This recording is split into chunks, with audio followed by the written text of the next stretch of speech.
मित्रांनो, तुमचं पुन्हा एकदा GB स्टोरी टेलर या यूट्यूब चॅनलवर स्वागत आहे. आजच्या आपल्या गोष्टीचं नाव आहे ती त्या बेटावरची.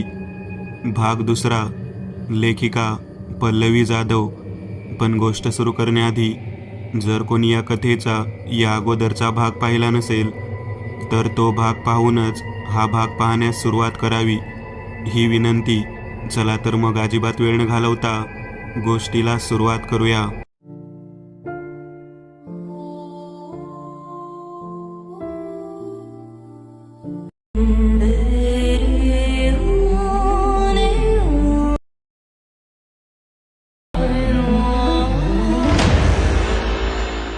सॉरी यार ॲलिस, तुला त्या शुद्ध भावनांना मुकावं लागणार कदाचित, आवाज द्यावाच लागणार कदाचित त्यांना आता.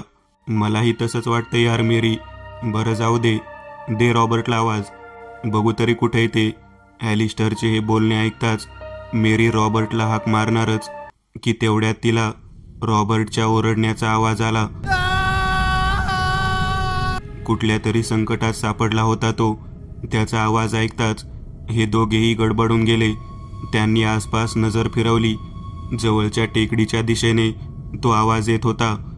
मेरी आणि ॲलिस्टर तिकडे धावत गेले. त्या टेकडीजवळच बाजूला एक कपार दिसत होती. एक अंधुकसा गूढ प्रकाश त्या कपारीत पसरला होता. दोघांनी हळूच त्यात वाकून पाहिले आणि एका झटक्यात ॲलिस्टरचा उत्साह गळून पडला. त्यांचे पाय जागीच खिळले गेले. अंगातले सर्व त्राण गळून पडले. त्यांनी पाहिलं, समोर रॉबर्ट जमिनीवर पडून ओरडत होता. त्याच्या समोर सेरेना उभी होती.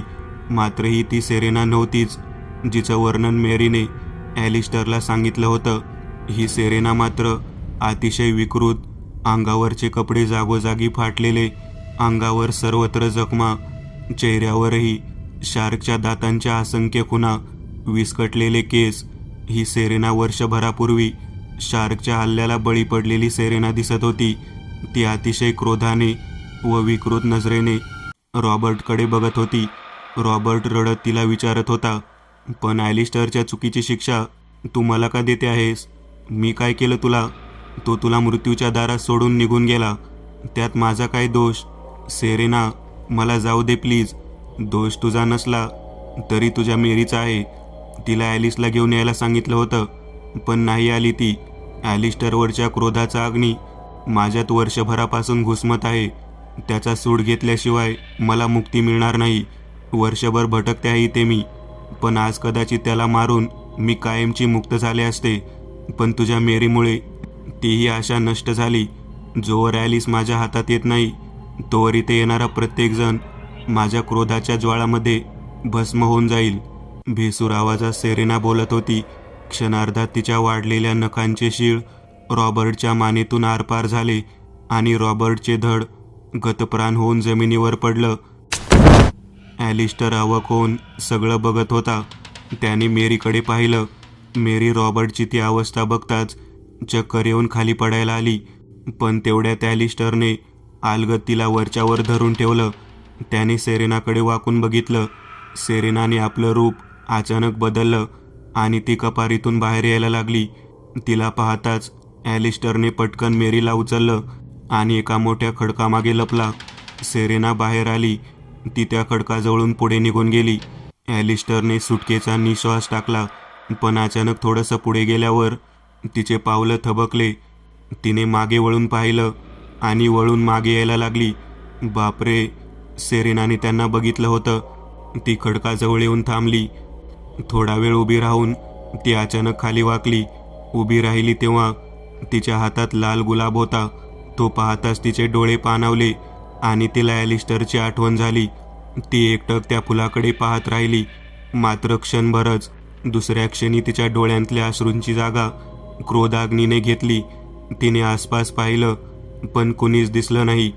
तिने ते फूल हाताने चिरडलं आणि जमिनीवर फेकून पायाने तुडवत तिथून निघून गेली. तिला तिथून जाताना पाहून ॲलिस्टरला मात्र क्षणभर वाटलं लगेच तिच्या पुढे जाऊन उभं राहावं आणि म्हणावं, जर मला मारून तुला मुक्ती मिळणार असेल, तुझा सुडाचा अग्नी शमणार असेल तर मार मला. मी तुझ्या समोर उभा आहे. तुझा अपराधी तू देशील ती शिक्षा भोगायला तयार आहे. पण दुसऱ्या क्षणी तो भानावर आला, कारण तो इथे एकटा नव्हता. मेरीही त्याच्याबरोबर तिथे होती आणि रॉबर्टला स्वतःच्या डोळ्यासमोर मरताना बघून तिला जोरदार धक्का बसला. यावेळी मेरीचे आयुष्यही त्याच्यावरच अवलंबून होते. सेरेनाने त्यांना बघितलं तर ॲलिस्टर बरोबर मेरीला तिने इजा केली असती. त्याच्या एका चुकीच्या निर्णयाने मेरीचं आयुष्यही धोक्यात येणार होतं. त्याने लगेच स्वतःला सावरलं. बाहेर पहाट होत आली होती. मी रॉबर्टच्या छिन्नविछिन्न पडलेल्या शरीराकडे नजर टाकली आणि मेरीला घेऊन तिथून निसटलो. ॲलिस्टर सांगत होता, त्यानंतर 2-3 दिवस मेरी शुद्धीत नव्हती. मी तिला तात्काळ डॉक्टरांकडे हलवलं. मी 2 दिवस सलग तिच्या उशाशी बसून होतो. आतापर्यंत मी फक्त सेरेनाचा अपराधी होतो, पण आता मेरीचाही अपराधी झालो होतो. माझ्यामुळे क्षणार्धात तिचं होत्याचं नव्हतं झालं होतं. तिचा सुखाचा संसार उद्ध्वस्त झाला होता. तिसऱ्या दिवशी मेरीच्या हातांची हालचाल जाणवली. मी लगेच डॉक्टरांना बोलावलं. मेरीने डोळे उघडले. मला मात्र मेरी शुद्धीत आल्यावर तिला रॉबर्टच्या धक्क्यातून कसं सांभाळायचं याचं जबरदस्त टेन्शन आलं होतं. पण दुर्दैवाने ती वेळ आलीच नाही, कारण मेरी शुद्धीवर आली तेव्हा आम्हाला बघून ती मोठ्याने हसायला लागली, विचित्र वागायला लागली होती.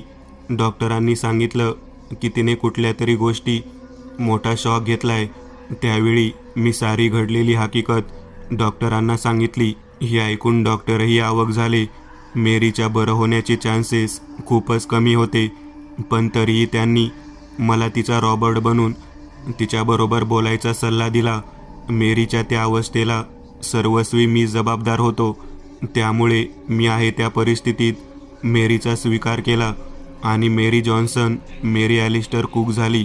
त्यानंतर बरेच दिवस सेरेनाला मुक्ती मिळावी आणि मेरी बरी व्हावी यासाठी मी चर्चमध्ये जाऊन येशूकडे प्रार्थना करायचो. आणि एक दिवस त्याने माझी प्रार्थना ऐकली. मेरी अचानक चक्कर येऊन पडली. मी लगेच डॉक्टरांना बोलावलं. पण मेरी जेव्हा शुद्धीवर आली तेव्हा ॲलिस, तिने माझ्या रॉबर्टला मारलं रे. मेरीने चक्क 20 वर्षानंतर मला ॲलिस म्हणून हाक मारली होती. त्यामुळे आम्ही सगळेच अवाक झालो. मेरी बरी झाली होती. त्यानंतर मात्र ती माझ्याकडेच राहिली कायमची. आता थोड्या वेळापूर्वी सेरेनाचं नाव ऐकताच जी बेशुद्ध होऊन पडली ना, तीच ती मेरी जॉन्सन कूक.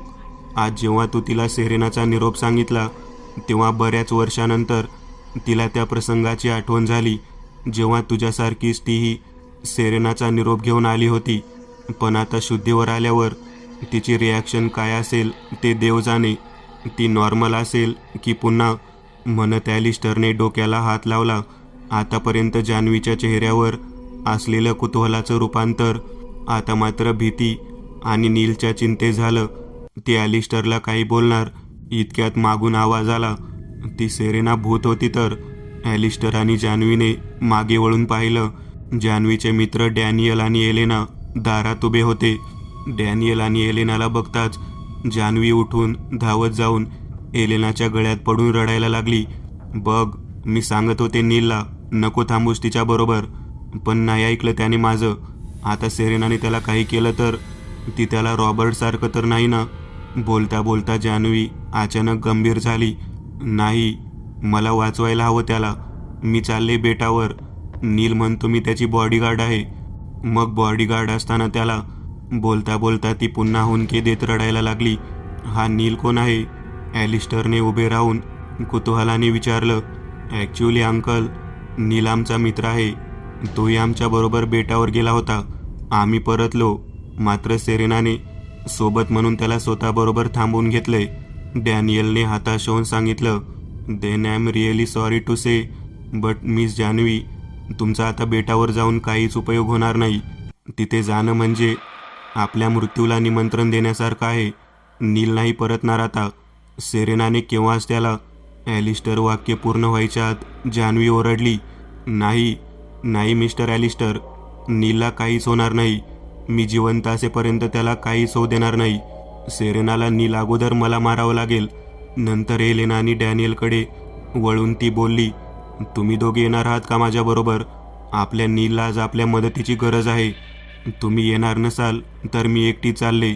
म्हणत जान्हवी निघायला लागली, पण लगेच डॅनियलने तिला मागे ओढलं. Please don't be crazy Janhavi, Alice uncle बरोबर बोलताय. तिथे जाणं म्हणजे स्वतःहून काळ ओढावून घेण्यासारखं आहे आणि जाऊनही काहीच उपयोग नाही आहे. आपण एक वेळ शार्क बरोबर लढून नीलला परत आणू शकलो असतो, पण सेरेना बरोबर लढून नाही. Please try to understand. नीलला केव्हाच तिने म्हणत डॅनियल रडायला लागला. जान्हवीला डॅनियल आणि एलेनाने तिच्या हॉस्टेलवर नेऊन सोडलं. जान्हवी भारतातून PhD पूर्ण करण्यासाठी न्यूझीलंडला आलेली होती. इथे ती हॉस्टेलवर राहायची. जान्हवीला तिथे सोडून डॅनियल रात्री उशिरा घरी निघून गेला. एलेना मात्र आज रात्री जान्हवीजवळच थांबून तिच्यावर लक्ष ठेवणार होती. इकडेही दुसरी दुर्दैवी रात्र सुरू झाली होती. सूर्याच्या तप्त केशरी गोळ्याला केव्हाच गिळंकृत करून तिने सृष्टीवर स्वतःचं प्रभुत्व मिळवलं होतं. नील आणि सेरेना अंथरुणावर पडले होते. काही वेळाने बोलता बोलता नीलला गाढ झोप लागली. अचानक अर्ध्या रात्री सेरेनाने त्याला जोरात हलवून जागं केलं. नील झोपेतच सेरेनाला म्हणाला, काय झालं सेरेना, एवढ्या रात्री का उठवतेस मला? अंधार आहे अजून, तूही झोप आणि मलाही शांतपणे झोपू दे प्लीज. इकडे नील स्वतःच्या धुंदीत होता. आपल्या पुढे नियतीने काय संकट वाढवून ठेवलंय याचा त्याच्या मनाला मागमूसही नव्हता. नील, तू चॅलेंज हारलास. बघ नाही आली जान्हवी, आता ठरल्याप्रमाणे तू माझा गुलाम झालाय. सेरेना नीलला उठवत म्हणाली, अगं पण रात्र संपली नाही अजून, पण माझी सहनशक्ती मात्र संपली आता. सेरेनाच्या या बोलण्यामुळे नीलने हसून डोळे उघडले आणि सेरेनाकडे बघत म्हणाला, बापरे, सहनशक्ती आणि तेही तुझी? अगं सहन तर मी करतोय गेले 4-5 दिवस तुला. नीलच्या या उत्तराने सेरेना नीलवर ओरडली, नील, ठरल्याप्रमाणे तू माझा गुलाम झालाय. उठ, पटकन चल माझ्याबरोबर. नील हळूच अंथरुणावरून उठून सेरेनाकडे बघत म्हणाला, सेरेना, एवढी काय घाई आहे तुला मला मिळवण्याची? हे बघ, माझ्या जान्हवीला जर कळलं ना की तू माझ्याबरोबर काही. मध्येच एक मोठा पॉज घेत नील पुन्हा बोलला, बघ बाई, मग तुझं काही खरं नाही. म्हणून नील हसायला लागला. आता मात्र सेरेना आणखीनच चिडली.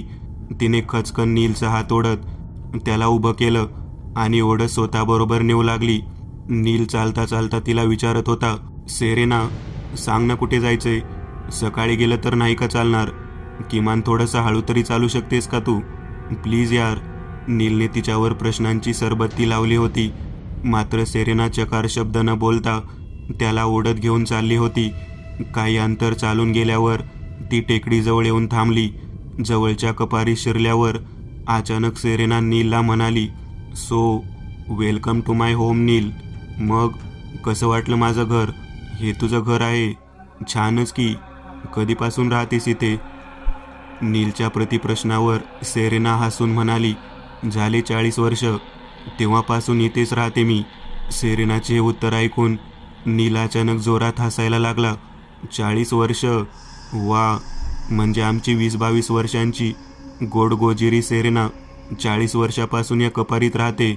सॉलिड यार. मागच्या जन्मात एखादं जंगली जनावर वगैरे होतीस की काय ग? बोलता बोलता नीलचा पाय कशात तरी अडखळला. त्याने खिशातून टॉर्च काढली आणि तिकडे झोत लावला. बघता बघता नील एकदम किंचाळलाच. सेरेना, हे बघ, किती प्रेतांच्या राशी पडल्या तिथे.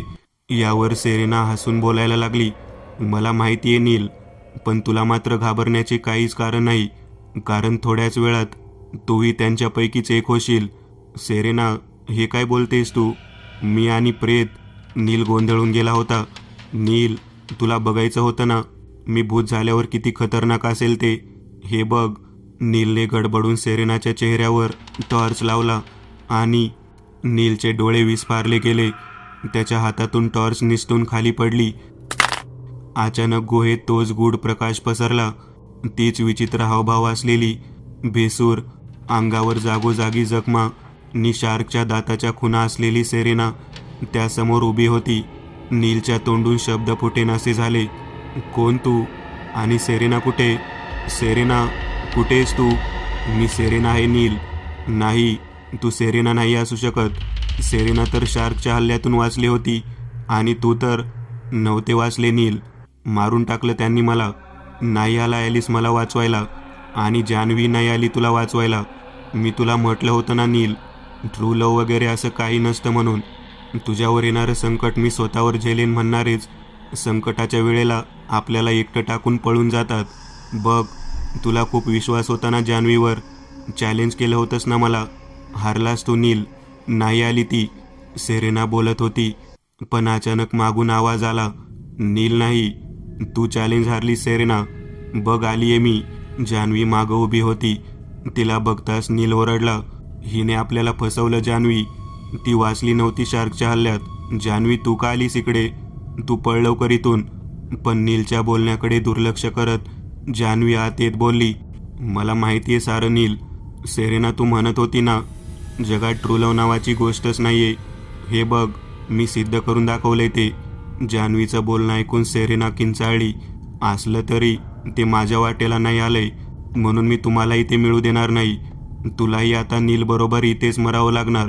असं म्हणत ती त्यांच्याकडे झेपावणार तेवढ्यात मागून कुणीतरी आवाज दिला, थांब सेरेना, तुझी खरी गुन्हेगार मी आहे. माझ्यामुळेच तुझं ट्रू लव्ह तुला मिळू शकलं नाही. सेरेनाने मागे वळून पाहिलं. 70 वर्षांची मेरी सावकाश आत येत होती.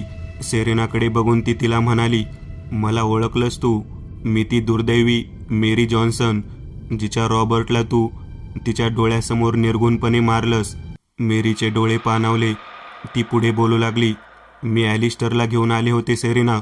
तो तुला भेटायचं म्हणून इतका उतावीळ झाला होता की समुद्र एवढा खवळलेला असताना त्या चक्रीवादळात तो तुला भेटायला निघाला होता. पण मी जबरदस्तीने त्याला थांबवून घेतलं. त्यामुळे आम्हाला यायला 2-4 दिवस उशीर झाला. पण इथे आलो तेव्हा आमच्या डोळ्यासमोर तुला ते खाली पडलेलं फूल आठवतंय? ॲलिसने ते खास तुझ्यासाठी आणलं होतं सेरेना. तोच त्या दिवशी तुझ्या समोर येणार होता. पण रॉबर्टची ती अवस्था बघून मी त्या धक्क्याने बेशुद्ध होऊन पडले. तुला संकटात सोडून गेल्याच्या पश्चातापात तो इतका होरपळून निघत होता की त्याने बऱ्याचदा आत्महत्या करण्याचाही प्रयत्न केला होता. तो अगोदरच स्वतःला तुझा दोषी समजत होता. त्याने जी चूक भूतकाळात तुला संकटात टाकून केली त्या चुकीची पुनरावृत्ती त्याला करायची नव्हती. त्यामुळे तो मला घेऊन परतला. पण बरेच दिवस माझी मानसिक स्थिती बरी नव्हती. तेव्हा त्याने अक्षरशः रॉबर्ट बनून माझी सेवा केली. आज आम्ही जगाच्या नजरेत पती पत्नी आहोत.